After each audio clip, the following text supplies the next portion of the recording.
Welcome back to the YouTube channel JK paramedical info. तो आज हम यहाँ पर जो है वो आपके एमसीक्यूज़ टॉपिक है हमारे पास वोंड ड्रेसिंग, ठीक है, जिसमें हम जो है वो आपके डिफरेंट एमसीक्यूज़ जो है वो डिस्कस करेंगे। ये आपका टॉपिक जो है वो फर्स्ट एड के अंडर आता है और इसमें जितने भी एमसीक्यूज़ रहेंगे वो आपके इंपॉर्टेंट रहेंगे। आपके जो एग्ज़ाम प्रोस्पेक्टिव है, एग्ज़ाम के व्यू से देखते हुए जो है वो एमसीक्यूज़ जो है वो फ्रेम किए गए हैं यहाँ पर, ठीक है। तो चलिए स्टार्ट करते हैं। और सबसे पहली बात ये है कि अगर आपने इससे पहले वीडियोस नहीं देखी हैं हमारे चैनल पर एमसीक्यूज़ की, तो अलग अलग टॉपिक्स की एमसीक्यूज़ वीडियोस हमारे चैनल पर अपलोड हैं। आप JKSSB health and medical education करके प्लेलिस्ट ओपन करेंगे तो आपको वहाँ पर जो है वो सारी वीडियोज़ अवेलेबल मिल जाएंगी। उनके थंबनेल्स में जो है वो जो टॉपिक आपको पढ़ना है, जो देखना है, वो सभी मेंशन है। तो आप इजीली जो है वो अपना टॉपिक जो है वो उस पर क्लिक कर उसके एमसीक्यूज़ जो है वो आसानी से पढ़ सकते हैं, ठीक है। तो चलिए स्टार्ट करते हैं। सबसे पहला यहाँ पर क्वेश्चन है आपके सामने, what is the primary purpose of bone dressing. तो जो है वो आपका वुंड होता है, ठीक है, आपको अगर कहीं लग गई है, आपको अगर कोई वो जख्म है, अगर आपको कोई टिश्यू डैमेज है, तो वो अगर बोन ड्रेसिंग करनी है तो उसका सबसे पहले प्राइमरी पर्पस क्या होता है। आपका प्राइमरी पर्पस क्या है? To prevent infection, to promote bone healing, to control bleeding, ठीक है। तो ये तीनों ही जो है वो आपके बोन ड्रेसिंग के जो है वो पर्पस हैं। Then question number 2, which type of bone dressing is suitable for a dry bone. ठीक है, अगर आपका कोई ड्राई बोन है तो उसके लिए कौन सी ड्रेसिंग जो है वो सबसे सूटेबल रहती है। तो उसके लिए आपकी सबसे सूटेबल रहती है film dressing. Film dressing are the transparent and do not adhere the bone, bed making and suitable for dry bone, ठीक है। Question number 3, which type of dressing is recommended for heavy excluding bone. Right answer is calcium alginate dressing. Calcium alginate dressing are highly absorbent and suitable for heavy excluding bonds. Then question number 4, which of the following is an advantage of using transparent film dressing। तो जो है वो transparent film dressing जो करते हैं उसका advantage क्या है। उसका एडवांटेज है आपका कि जो हेल्थ केयर प्रोफेशंस हैं उनको जो है वो आपकी जो बैंडेज है, आपकी जो हमने ड्रेसिंग करी हुई है, उसको बिना हटाए जो है वो आप किसको देख सकते हैं, अंदर जो बोन है उसको देख सकते हैं, हील है उसकी क्या पोजीशन है, क्या उसमें पस फॉर्मेशन तो नहीं हो गई है, क्या उसमें कुछ ज़्यादा इन्फेक्शन तो नहीं हो रही है, क्या वो हीलिंग हो रहा है या नहीं हो रहा है, ठीक है। Then question number 5, when should a hydrogel dressing be used. Hydrogel जो ड्रेसिंग है कब यूज की जाती है। पार्शियल थिकनेस बर्न्स, ठीक है।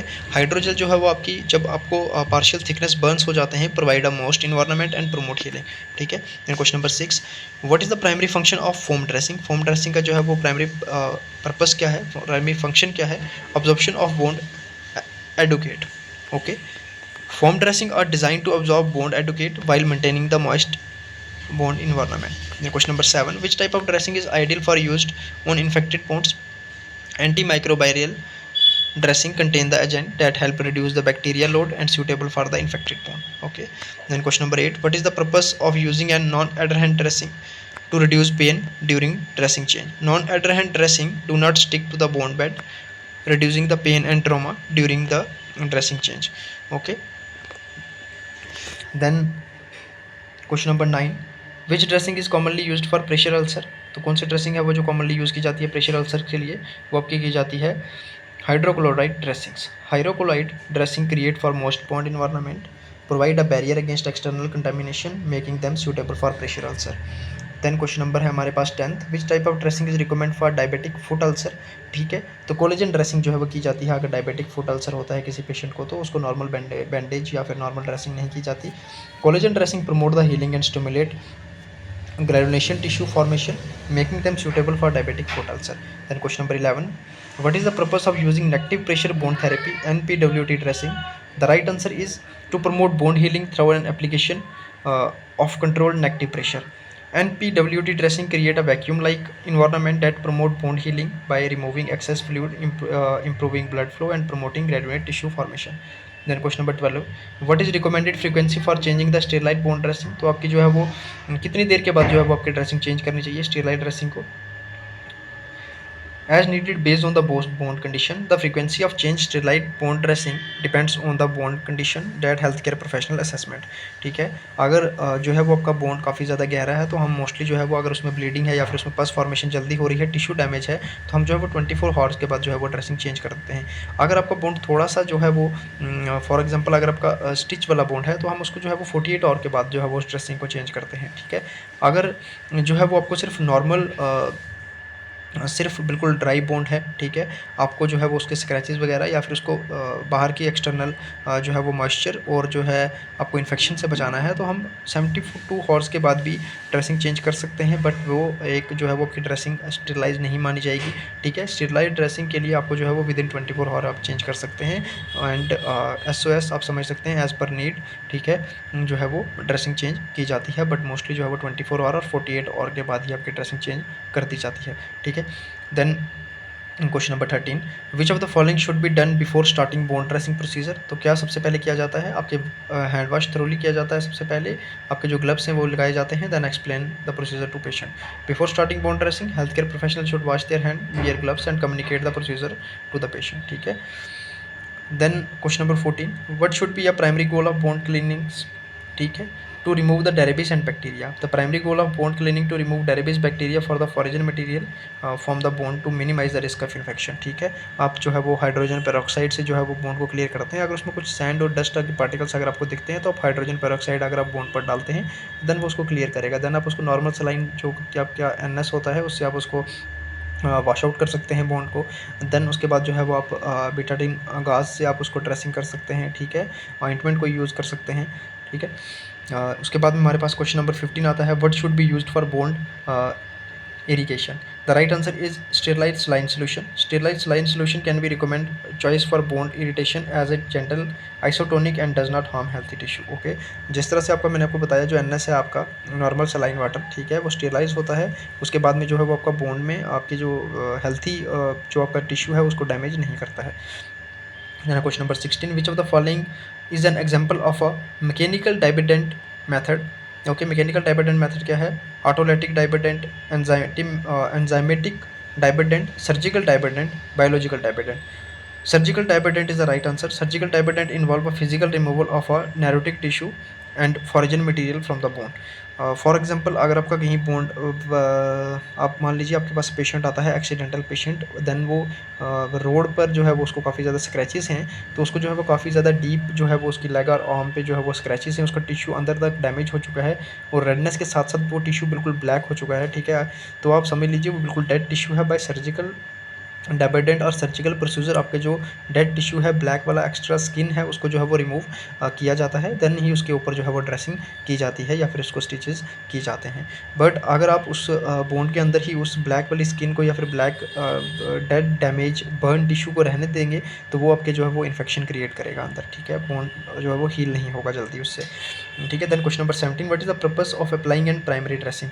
तो जो प्राइमरी ड्रेसिंग करते हैं उसका पर्पस क्या है, सबसे पहले क्या, directly contact with the bone bed to observe bone एडुकेट to promote autolytic debridement to prevent infection to direct contact the bone bed. The primary dressing comes into the direct contact with the bone bed and help to create a moist environment conducive to healing. Then question number 18, which of the following statement above secondary dressing is true? Secondary dressing are used to secure the primary dressing in place. Secondary dressing are used to secure primary dressing, provide an additional protection, absorb excess, educate and maintain the moist bond of environment. Question number 19, what should be the size of secondary dressing. तो size of secondary dressing क्या होता है आपका, larger than bone bed, ठीक है। आपका bone bed मान लीजिए आपको जितना लगी है, जिस पोर्शन में जितना टिश्यू में आपको जो है वो बोन्ड है उससे आपकी थोड़ी सी जो है वो लार्जर होती है आपकी जो है सेकेंडरी ड्रेसिंग। देन है आपका क्वेश्चन नंबर 20, ज़्यादा बड़ी क्यों ड्रेसिंग करते हैं, यहाँ पर आप इसकी एक्सप्लेनेशन देख लीजिए। The secondary dressing should be extend beyond the bone margin to ensure the complete coverage and proper protection, ठीक है। आप बिल्कुल ही बोन के ऊपर उसकी एक्यूरेट रख के ड्रेसिंग करेंगे तो वो कभी तो वो स्लिप होकर कभी जो है वो प्रॉपर पोजीशन पर नहीं रहेगी अपने, या फिर उसको प्रॉपर तरीके से प्रोटेक्शन नहीं प्रोवाइड करेगी, इसलिए जो उसका साइज़ है वो उसको थोड़ा बड़ा रखते हैं जो है वो बोन से। Then question number 20, which type of dressing is commonly used for burn. तो जो है वो कौन सी हम ड्रेसिंग करते हैं, silver dressing. Silver dressing have antimicrobial properties and commonly used for the burn to prevent infection. Dressing जब burn पर करते हैं आप क्या क्या यूज़ करते हैं, आप सिल्वर सल्फाडाइजिन यूज़ करते हैं एक ऑइंटमेंट, और देन आप दूसरी ऑइंटमेंट कौन सी यूज़ करते हैं वो आप मुझे कमेंट बॉक्स में कमेंट करके बताएंगे। हम दो ऑइंटमेंट को मिक्स करते हैं, देन जो है वो बर्न वाला पेशेंट होता है या फिर बर्न एरिया होता है उस पर हम अप्लाई करते हैं। एक सिल्वर सल्फाडाइजिन होता है, एक हम जो है वो और जेली यूज़ करते हैं, वो कौन सी मैंने आपको हिंट भी दे दी, जेली है कोई, बताओ हम उसको उस जेली का नाम क्या है, आप कमेंट बॉक्स में कमेंट करके हमें बता सकते हैं, ठीक है। Then question number 21, which of the following is an sign of bone infection. तो साइन ऑफ बोन इन्फेक्शन क्या है आपका increase pain, redness and warmness around the bone, pus और फोल स्मेल ट्रेनिंग, ठीक है, all of the above the right answer. Then question number 22, how should a health care professional handle a contaminated bone dressing. तो किस तरह से आप contaminated bone dressing को handle कर सकते हैं। Seal it in a biohazard bag before disposal, ठीक है। जब भी अगर आपको कोई इन्फेक्टेड ड्रेसिंग है, बाई चांस अगर किसी का टिश्यू डैमेज है, डेड है, ठीक है, काफ़ी ज़्यादा स्मेल कर रहा है, उसमें पस फॉर्मेशन है, अगर आप उस ड्रेसिंग को हटाते हैं, वो ड्रेसिंग जो है वो कंटेन करती है काफ़ी ज़्यादा बैक्टीरियाज, देन उसको आप डायरेक्टली जो है वो आप उसको डस्टबिन में नहीं डाल सकते, ठीक है। कौन से डस्टबिन में जो है वो ड्रेसिंग को डालते हैं, ठीक है। आपको जो है वो बायोमेडिकल वेस्ट मैनेजमेंट भी पता होना चाहिए। आपको जो है बायोमेडिकल वेस्ट मैनेजमेंट पर भी एक वीडियो मिल जाएगी इफ़ यू आर नीडेड, ठीक है। देन आप जो है वो अभी कमेंट करके बता सकते हैं कि जो है आपका रेड वाला डस्टबिन है उसमें हम क्या डिस्पोज करते हैं, क्या डालते हैं। देन जो आपका है येलो वाला डस्टबिन, उसमें क्या डालते हैं। देन ब्लू वाला, देन ब्लैक, देन जो है वो आपका हम नीडल्स किस में डालते हैं, किस में डिस्कार्ड्स करते हैं। एम्प्यूल एंड वाइल्स किस में डालते हैं। एम्प्यूल और वाइल्स में क्या फ़र्क होता है, काफ़ी ज़्यादा जो है वो क्वेश्चंस बनते हैं यहाँ पर, बट आप जो है सिंपल हमें बताएंगे कि रेड जो है वो आपका डस्टबिन और येलो हम क्या डालते हैं, और जो आपकी जो कंटामिनेटेड बोन ड्रेसिंग है इसको हम किस तरह से कौन से डस्टबिन में डालेंगे, ठीक है। अब सील करते हैं हम किस में, इसको सबसे पहले डिस्पोजल बैग में उस ड्रेसिंग को सील करके डालकर उसको पैक करके देन आप उसको डालेंगे, ताकि जब उसको बायोहैज़र्ड या फिर बायोमेडिकल वेस्ट मैनेजमेंट हो, डायरेक्ट कंटामिनेशन में ना आए किसी पर्सन के वो, ठीक है। देन आपको जो है वो अपने साथ साथ जो है वेस्ट मैनेजमेंट के थ्रू ही जो आगे वाला जो वेस्ट को मैनेज करते हैं लोग, पीपल्स जो है वो एक कम्युनिटी जो पूरी की पूरी जो ऑर्गेनाइजेशन वेस्ट मैनेजमेंट को जो है वो हमारे बायोमेडिकल को संभालती है, उसका भी हमें ध्यान रखना है, क्योंकि आपकी गलतियाँ जो हैं वो काफ़ी ज़्यादा नुकसानदायक हो सकती हैं आगे वाले के लिए, ठीक है। देन हम लोग जो है वो बीच के बैरियर हैं, ठीक है। हम पेशेंट्स को भी एक अच्छी जो है वो सर्विस और अच्छी जो है वो उनको प्रोवाइड कर सकते हैं हेल्थ, और जो है वो हम जो इस वेस्ट को मैनेज कर रहे हैं और हम जो वेस्ट फैलाएंगे पेशेंट्स को सेव करने के चक्कर में, और दूसरी तरफ से हम अगर उसी वेस्ट को अच्छे से डिस्पोज नहीं करेंगे तो कुछ और जो प्रोफेशन वाले लोग हैं उनको जहाँ पर जो है वो हेल्थ के रिलेटेड काफ़ी ज़्यादा इश्यूज़ हो सकते हैं।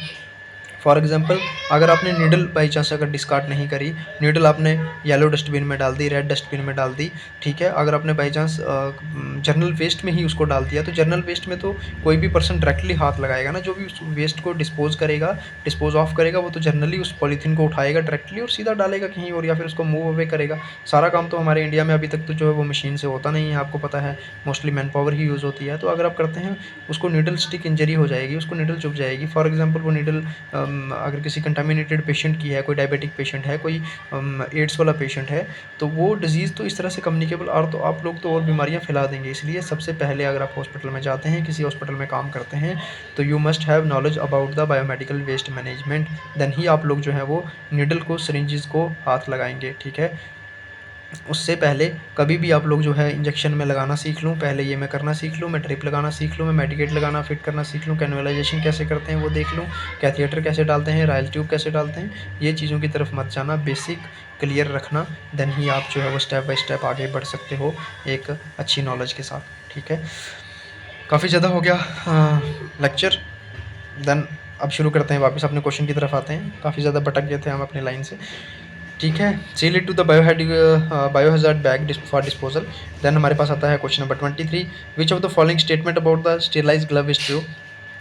Sterilised glove should be worn for all bone dressing to maintain the aseptic condition and minimise the risk of infection, ठीक है। Question number 24, what should hand hygiene be perform during the bone dressing procedure before and after Dunning glove. Okay, जब आप gloves पहनते हैं तब भी आपको hand wash करना है, जब आप ग्लव्स रिमूव करते हैं तब भी आपको हैंड वॉश करना है। Hand hygiene should be performed before and after doing glove to ensure clean and safe bone dressing procedure. Now question number 25, what should healthcare profession clean bone before dressing it? Gently cleanliness from the least contaminated area to the most contaminated area.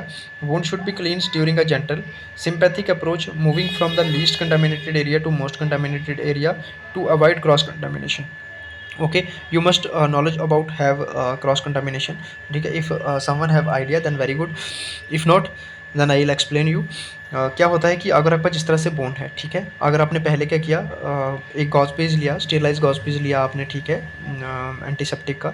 Then उसको आपने क्या किया, bond के चारों तरफ से round करके then आप उसको सेंटर में जो है वो उसको डिप कर रहे हैं, या सेंटर में उसको बोन्ड के साफ़ करने के लिए उसको कर रहे हैं, तो उसको बोलते हैं क्रॉस कंटामिनेशन। उससे क्या होगा कि आपकी जो आउटर स्किन पर जो है वो इन्फेक्शन होगी, आपने वहाँ से क्लीन करके उसको सेंटर में अप्लाई कर दिया, तो वो क्या हो गया आपका मोस्ट जो है वो कॉमन कंटेमिनेटेड जो एरिया था उससे जो आपका लीस्ट वाला, यानी कि आपका बोन्ड के सेंटर में अगर जो हील हो रहा था उसमें कम इन्फेक्शन थी, आपने बाहर से इन्फेक्शन लेके सेंटर में लगा दी। कभी भी बोन्ड क्लीन करना है तो उसको इन से आउट की तरफ करना है, यानी कि पहले अंदर से उसको बाहर की तरफ करना है। किसी भी जगह अगर आपको कट लगा है तो आपको सबसे पहले उस जगह पर, कट जहाँ पर लगा है उस जगह को थोड़ा सा क्लीन करना है, देन उसको राउंड में बाहर की तरफ ले जाना है, इन टू आउट। कभी भी आउट से इन में आपको जो है वो स्टेरिलाइजेशन नहीं करनी है या फिर बोन्ड को साफ नहीं करना है, उससे आपको क्रॉस कंटामिनेशन होता है। ठीक है, understood. Then question number 26, what is the purpose of applying the sterilise saline सो gauze to the bond? The right answer is to provide moisture to of bond bed. तो sterile saline sock gauze help to create a moist bond environment which promote bond healing. Then question number 27, which of the following is an appropriate technique for securing dressing with adhesive tape? Okay, adhesive tape आपको पता होगा, adhesive tape होती है आपकी micropore होता है, then आपका डायनाप्लास्ट होता है। तीन तरह की हमारे पास जो है वो मोस्टली कॉमन यूज्ड हो जो होती हैं आपकी हॉस्पिटल में टेप्स आती हैं। ठीक है, आपकी सबसे पहले जो आती है एडेसिव टेप, जो कि आपकी वाइट वाली होती है, काफ़ी स्ट्रॉन्ग और sticky.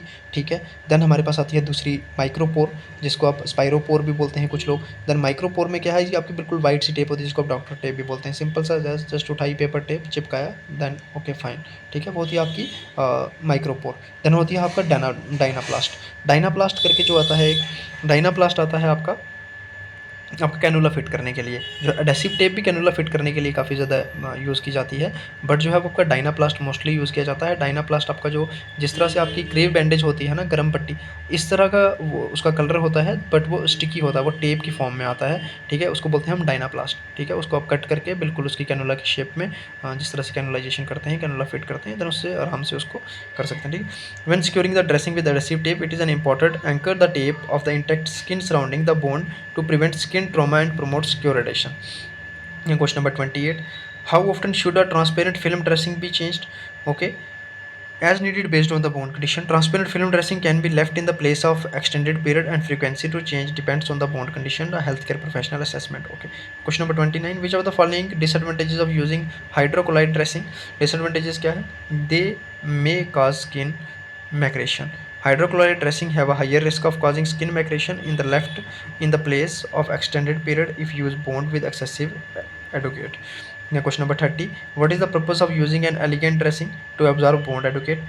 Elegant dressing are highly absorbent, can absorb the large amount of bond educates, promote a moist and bond environment and help to control educate. Then question number 31, when should the bond be packed with gauze or other dressing materials? ठीक है, when the bond is deep and heavy excluding. Okay, गाज piece से जो है वो जब और heavy material से जो है वो ड्रेसिंग की जाती है। हैवी ड्रेसिंग कब की जाती है? जब आपका बॉन्ड काफ़ी ज़्यादा हैवी होता है और काफ़ी ज़्यादा डीप होता है, काफ़ी ज़्यादा बड़ा टिश्यू डैमेज हुआ है, तब जो है वो आप सर्जिकल जो है वो पैड से या फिर बड़े गाज पीस से उस पर ड्रेसिंग करते हैं। Okay, bone packing is often done deep when heavy educate to fill the bone cavity to promote healing from the inside out. Then what is the primary purpose of using an antimicrobial dressing? To prevent infection. Antimicrobial dressing contain agent that help to promote reduce the bacterial contamination in bone, minimize the risk of infection. Then question number 33, which type of dressing suitable for bone with fragile variable granulation tissue? Collagen dressing. Collagen dressing provide structure support and farrigal granulation tissue, facilitate the formation of healthy granulate tissue. Then question number 34, what is the purpose of using a foam dressing with a border?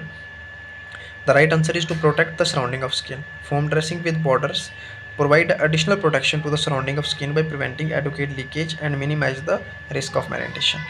Then question number 35, which of the following dressing is commonly used for venous leg ulcer? Okay, तो हम कौन सी Venus leg ulcer है अगर आपको, तो कौन सी dressing use करेंगे? Compression dressing. Compression dressing such as compression bandage और स्टॉकिंग और commonly used for venous leg ulcer to improve the venous circulation and reduce enema. Okay, जो है वो आप प्रेशर बैंडेज तब करते हैं। प्रेशर बैंडेज क्या करने के लिए करते हैं? हम आपका जो है ब्लड फ्लो को रोकने के लिए करते हैं। फॉर एग्जाम्पल, काफ़ी ज़्यादा आपको जो है वो ब्लड फ्लो हो रहा है, ब्लड लॉस हो रहा है, तो हम उस पर जो है वो प्रेशर बैंडेज अप्लाई करते हैं ताकि जो है आपका ब्लड रुक जाए। ठीक है, देन जो है वो आपका उसके बाद हमारे पास क्वेश्चन नंबर है 36, how often should a calcium alginate dressing change in heavy excluding bond? Every 48 hours. Every 48 hours के बाद जो है वो हैवी ड्रेसिंग्स को वो कैल्शियम एल्गिनाइट के साथ जो होती है उसको हम चेंज कर देते हैं। विच of the following statement about silver dressing is true? Silver dressing can cause skin staining. ठीक है, silver dressing can cause skin staining particularly if used for an extended period. This staining is temporary and resolve after discontinuing the use of silver dressing. Question number 39, what is the purpose of using contact layer dressing? Right answer is to protect the bond bed from the direct contact with other dressings. Contact layer dressing provide a non-adherent barrier between the bond bed and other dressing, prevent adherence and trauma during the dressing change. Question number 40, when should a bond dressing be reinforced with a renutation bandage? The right answer is when the dressing needs additional protection and securement. Okay. And question number 41, which of the following is an advantage of using hydrofiber dressing? Hydrofiber dressing have a high absorbance and can absorb large amount of bond adequate while maintaining a moist bond environment. Question number 42, purpose of using silicone dressing? The right answer is to protect the bond bed from the friction and shear force. Silicone dressing provide a non-adherent low friction surface that help protect the bond bed from the friction and shear force, reduce the risk of trauma. Question number 43, which type of dressing is commonly used for pressure ulcer? The right answer is foam dressing. Then question number 44, what should done if a patient experience pain and discomfort during a bone dressing change? Okay, if a patient experience pain and discomfort during bone dressing change, it is important to stop the procedure, assess the situation, consult the healthcare provider and further guidance. Then question number 45, which of the following is an appropriate action if bone dressing adheres the bone bed during removal? Then the right answer is if a bone dressing adheres the bone bed during removal, moisturizing the skin with saline water and help to loosen the adherence and facilitate gentle removal with the causing trauma to the bone. यही बात मैं आपको समझाने वाला था ऊपर वाले question में। देखिए बात ऐसे है, जब भी आप ड्रेसिंग करते हैं 2-3 दिन तक रहती है वो, 24 आवर के बाद भी चेंज करेंगे, 48 आवर के बाद भी चेंज करेंगे। अगर आपने उसके ऊपर एडेसिव टेप या फिर अगर आपका बोन्ड ही है, अगर आपने उसे अच्छे से घास पीस से नहीं रखा तो वो जो है वो आपके जो हील हुआ है आपका बोन्ड जो कि मॉइस्ट अब्जॉर्ब किया है ड्रेसिंग ने, ठीक है, आपका जो एक्सेसिव फ्लूइड मसल से निकला है, आपके टिश्यू से निकला ड्रेसिंग जो है वो चिपक जाएगी उसके साथ। ठीक है, देन आप जैसे ही रिमूव करेंगे एकदम से वो जितना बोन हीलिंग हुआ होगा सबका सब बाहर आ जाएगा और फिर से ब्लीडिंग स्टार्ट हो जाएगी पेशेंट को। ठीक है, तो आपने क्या करना है, उसके ऊपर आप नॉर्मल सलाइन वाटर या फिर आप कोई भी सैनिटाइज़र यूज़ कर सकते हैं, कोई भी लिक्विड जो कि एंटी माइक्रोबैक्टीरियल हो सकता है उसको जो है वो यूज़ करके उसको बिल्कुल लिक्विड फॉर्म में करके, क्योंकि काफ़ी ज़्यादा ड्राई होगा वो, उसको आप लिक्विड करके, ठीक है, उसको मॉइस्ट करके जो है वो ईजिली ड्रेसिंग को रिमूव कर सकते हैं slowly. Then question number 46, what should be done if bone started bleeding professionally during dressing change? तो अगर बोन जो है वो आपका ब्लीड करना शुरू कर जाता है ड्रेसिंग चेंज करने के टाइम में, तो आप लोग क्या करेंगे, apply pressure to the bone with sterilize gauze dressing. ठीक है, अगर ड्रेसिंग करते करते बोन से अगर ब्लीडिंग स्टार्ट हो चुकी है तो आप लोग क्या करेंगे, उस पर जो है वो स्टेलाइज गाज पीस से जो है वो उस पर प्रेशर अप्लाई करेंगे 2 to 3 मिनट्स। देन जो ब्लीडिंग थोड़ी सी स्टॉप होगी, देन उसको क्लीन करके आप फिर से ड्रेसिंग कंटिन्यू कर सकते हैं अपनी। Question number 47, what should be done if there is a foul odour coming from the bone dressing change? अगर फॉल ऑर्डर गंदी सी स्मेल आ रही है बोन ड्रेसिंग चेंज करते हुए तो आप लोग क्या करेंगे, चेंज में इंडिकेट इन्फेक्शन और underlining issues, it is an important consult at health care provider further assessment and appropriate management. Then जो है वो आप इन्फॉर्म करेंगे अपने ड्यूटी डॉक्टर को। देन वो अगर कुछ भी एंटी माइक्रोबैक्टीरियल, एंटी फंगल या फिर बोन को देखने के बाद अगर कुछ रिकमेंड करते हैं तो वही चीज़ आप अप्लाई करेंगे उसके बाद। Then question number 48, what should health care professional can dispose a sharp instrument using during the bone dressing? ठीक है, sharp instrument used during bone dressing procedure should be disposed in a designated sharp container to prevent accidental injuries and ensure the proper disposal. यही बात मैं आपको समझा रहा था ऊपर कि जो है वो प्रॉपर आपको जो है वो बायोमेडिकल वेस्ट मैनेजमेंट आना चाहिए, बहुत ही हेल्प करेगा आपको। Question number 49, which of the following is an appropriate action if health care professional accidentally get blood और body fluid on their skin during the bone dressing? ठीक है, तो आपका अप्रोप्रिएट एक्शन क्या होगा एज हेल्थ केयर प्रोवाइडर, अगर आपकी body पर कोई भी ड्रेसिंग करते समय या फिर आपका एक्सीडेंटली ब्लड गिर जाता है या फिर बॉडी फ्लूइड कोई गिर जाता है आपकी स्किन पर, तो आप लोग क्या करेंगे, wash the area with soap and water immediately. If a healthcare professional accidentally get blood or body fluid in their skin during the bone dressing, they should wash the area with soap and water immediately to minimize the risk of infection contamination. Then question number 50, how often should healthcare professional perform hand hygiene during the bone dressing? Twice, before, and after donning gloves. Okay. Question number 51. What is the purpose of documenting a bone dressing procedure? All of those is right answer. Meet regulatory requirements, track the progress of bone healing, communicate with other healthcare professionals is the right answer. These all are 50 most important MCQ on bone dressing. ठीक है, तो आप लोगों को hope so video पसंद आई होगी, काफ़ी सारी चीज़ें आपको सीखने को भी मिली होंगी। ठीक है, अगर आप हमारे साथ पहली बार जुड़ रहे हैं चैनल को सब्सक्राइब कर लें, बेल आइकन को ऑल पर सेट कर लेंगे, लेटेस्ट अपडेट आप लोगों को मिलते रहेंगे। हमसे कॉन्टैक्ट करना चाहते हैं, टेलीग्राम चैनल का लिंक वीडियो के डिस्क्रिप्शन में मिलेगा। हमसे पर्सनली भी अगर आप कुछ पूछना चाहते हैं वो भी आप हमसे टेलीग्राम पर कॉन्टैक्ट कर सकते हैं। ठीक है, और अगर हमारे साथ पहली बार जुड़े हैं चैनल को सब्सक्राइब कर सकते हैं, टेलीग्राम चैनल को ज्वाइन कर सकते हैं। ठीक है, it's your choice. Thank you.